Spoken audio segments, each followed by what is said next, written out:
Yes. Two things. One is, how did you, in the end, how did you convince your mom, like, she had to approve of it by, like, getting her on camera? So when you showed her parts. Okay, let me answer that. That's a good 1 second. So how did my mom get convinced? My mom thought I was making a film glorifying Abu. So she was like, ha, let's do it, chalo. And I remember I was telling somebody, when I said, yeah, seriously, and then I said to, when I got to the more serious questions, she was like, oh, I'm not comfortable with that, she just did that thing. Go ahead. You still got quite a bit on there, like even at the stop. Yeah, even her silence. I mean, my mom, she's beautiful, and her silences speak volumes.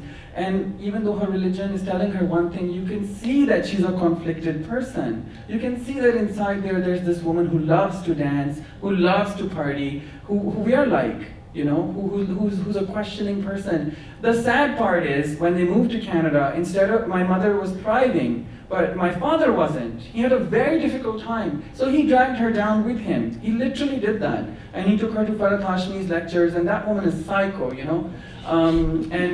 took her to her lectures, and it just transformed my mother and made her into this person we don't even recognize. I mean, she's mean to everybody. She was like, there was a time she wouldn't let anybody get away with anything. And people my nephews, nieces, just started avoiding her because she became such a pain, But the thing is, if my father had, for example, encouraged her to go back to school, she could have done wonders. But that's not what happened. And that's kind of what I want people as a takeaway to work on your parents. I had to leave. I had to get away from my house. I could not stay in that toxic environment. I had to protect myself.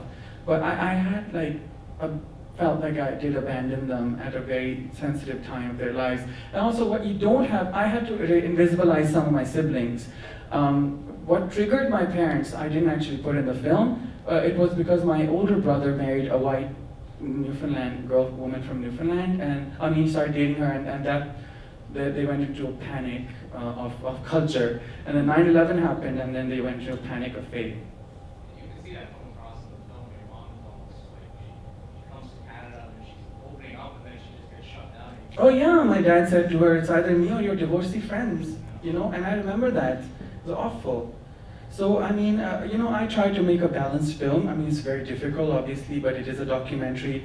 And literally, I was restrained by my collaborators who said, who prevented me from becoming melodramatic or becoming overly sensitive or becoming bitchy or becoming, having self-sorrow. So I really stayed focused. Oh, yes. Oh my God, there is so much. And you see, the thing is, the films are made for an audience, right? So I had to, unfortunately, take out some very beautiful things, but I have an Urdu, Hindi, Punjabi version of the film. A poet from Pakistan came to see it in Montreal, and I just kidnapped her for a week, and her and I worked on this extremely hilarious Urdu, Punjabi, Hindi version, which is full of poetry. Like, we literally, I'll give you an example. Where I'm standing in front of the water, where I'm saying that, where I'm talking about the fact that for years I thought that, it was my early childhood sexual abuse experiences that turned me gay. So I had, I said, I used to think that. Instead of saying that, what I say is, झूठ के आगे पीछे दरिया बहते हैं, सच बोला तो प्यासा मारा जाएगा, right? See how powerful that is, and I can't, put it in English. You can't. So I've made an Urdu version, which is like really for Hindi Urdu speakers. It's outstanding, but it's hard to get that out there. It's hard to get a distributor interested, and it's hard to get that seen. I asked, even in India, when I was sending my film, I said, "Can I send this version?" They're like, "No, just send the English version. This is what we want to show." So I'm telling you, I have this other beautiful version, which is another level of understanding, because those who understand poetry and prose are even able to get that. Yes. So further to Satinder's comment, has your mother seen this film? Yes, she saw it at the Toronto premiere. I told you Deepa on this side and me on that side. And what was her comment? Like, what were her thoughts on it? I told you, she said, what did I say? What did she say? ठीक है. Oh, ठीक है, मज़ा आया है, थोड़ी मज़ा आया है, she said. It was pretty funny.